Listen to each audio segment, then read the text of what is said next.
If your Samsung top-load washer isn't starting, won't lock, or is consistently displaying an error code, the lid lock could be the culprit. I'm William with AppliancePartsPros.com, and today I'll guide you through testing and replacing it. Don't worry if this is your first time working on appliances. It's easier than you think. Let's get started. With over 2 million products in stock and the know-how to help you do it yourself, we are AppliancePartsPros.com. Let's start by gathering our tools. For today's work, we'll need a multimeter, a Phillips screwdriver, and a flathead screwdriver.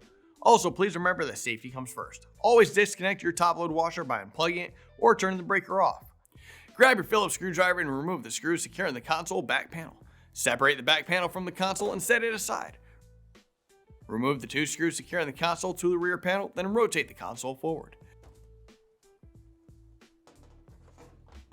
Locate the 6-pin connection on the right side and disconnect the lid lock wires. Grab your multimeter and set it to resistance, indicated by the upside down horseshoe symbol. With the lid down, test the lid lock harness. From the white wire to the green wire, you should see around 0.2 ohms. From the black wire to the brown wire, you should see between 33 and 46 ohms.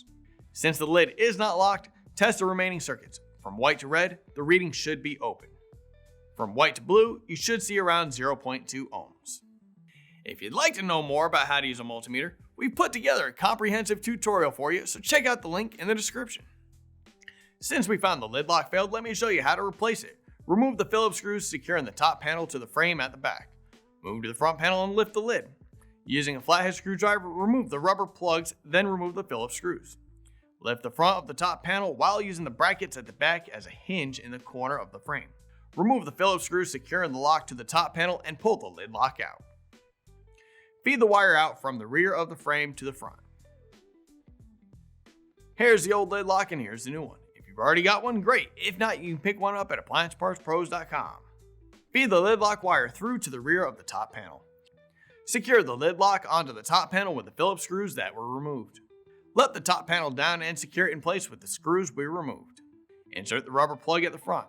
Connect the lid lock connection to the harness and push it into the holder. Rotate the console back into position and secure it with the 2 screws we removed. Reattach the console back panel.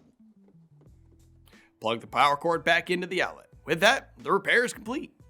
Great job tackling the lid lock issue on your Samsung washer. We hope this guide made the process easier for you.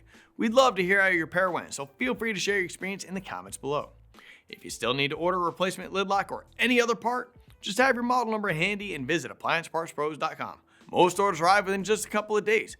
If you'd like a little more diagnostic assistance, be sure to visit our forum page where you can get answers from our technicians. Links in the description.